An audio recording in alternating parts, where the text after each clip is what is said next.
শিক্ষক ৬ জন, এর মধ্যে বিদ্যালয়ে উপস্থিত মাত্র ২ জন।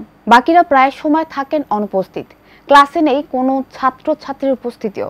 শিক্ষার্থীদের পরিবর্তে শ্রেণীকক্ষে বেঁধে রাখা হয়েছে গরু, যেন নিজেদের খেয়াল খুশি মতো চলছে বিদ্যালয়টি। এমন অদ্ভুত এক বিদ্যালয়ের দেখা মিলেছে ঝালকাঠিতে। প্রতিনিধি মোহাম্মদ নাইম হাসান ইমনের পাঠানো তথ্যচিত্রে বিস্তারিত রিপোর্টে। ছাত্রছাত্রী নেই, কিন্তু গরু আছে। ফাঁকা শ্রেণীকক্ষগুলো, নেই কোনো ছাত্রছাত্রী, তবে শ্রেণীকক্ষে বাঁধা রয়েছে গরু। আর এমন দৃশ্য ধরা পড়েছে ঝালকাঠির নলছিটি উপজেলার ১৫০ নং অনুরাগ দড়িচর সরকারি প্রাথমিক বিদ্যালয়ে। যে শ্রেণীকক্ষে থাকার কথা ছাত্রছাত্রী, সেই শ্রেণীকক্ষে বাঁধা রয়েছে গরু। আর তা নিয়ে সমালোচনার ঝড় বইছে পুরো এলাকায়।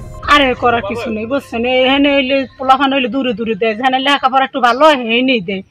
ছাত্র বেশি দেখি না, অল্প ছাত্র।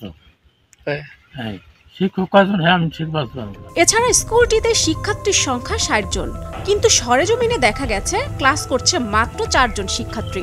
তোমার নাম কি? প্রধান শিক্ষক জানান, এই স্কুলের শিক্ষার্থীরা অন্য কোথাও লেখাপড়া করছে, শুধু এখানে নাম দিয়ে উপবৃত্তির টাকা তুলে নেয়। আপনি একা আছেন? শিক্ষক আইছেন কতজন? আমরা সবাই আছি। শিক্ষক আসার কতজন? ৬ জন। শুধু ছাত্রছাত্রী কম তা নয়, শিক্ষার্থীদের সঙ্গে পাল্লা দিয়ে শিক্ষকদেরও অনেক স্কুলে আসেন না। দেখা গেছে বিদ্যালয়ে শিক্ষক ৬ জন, কিন্তু ৪ জনই অনুপস্থিত। অভিযোগ রয়েছে বিদ্যালয়ের প্রধান শিক্ষক নার্গিস আক্তার সহ অন্যান্য শিক্ষকরাও নিয়মিত পাঠদান না করে সময়ের আগে স্কুল ত্যাগ করেন। আমি ওই বিদ্যালয়ের একজন অভিভাবক, আমার ছেলে প্রথম শ্রেণীতে পড়ে, ওখানে প্রায় ৬ জন শিক্ষক, কিন্তু বরিশালে ৪ জন। বন্যা বৃষ্টি হলে ২ জন আসে, 4 জন আসে না।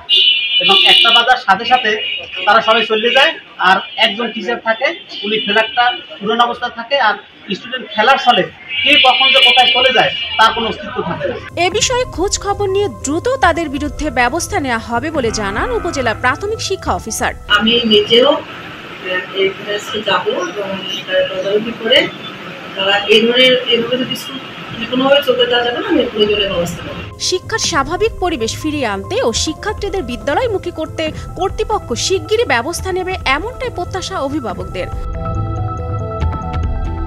রুমানা জামান, ভোরের কাগজ।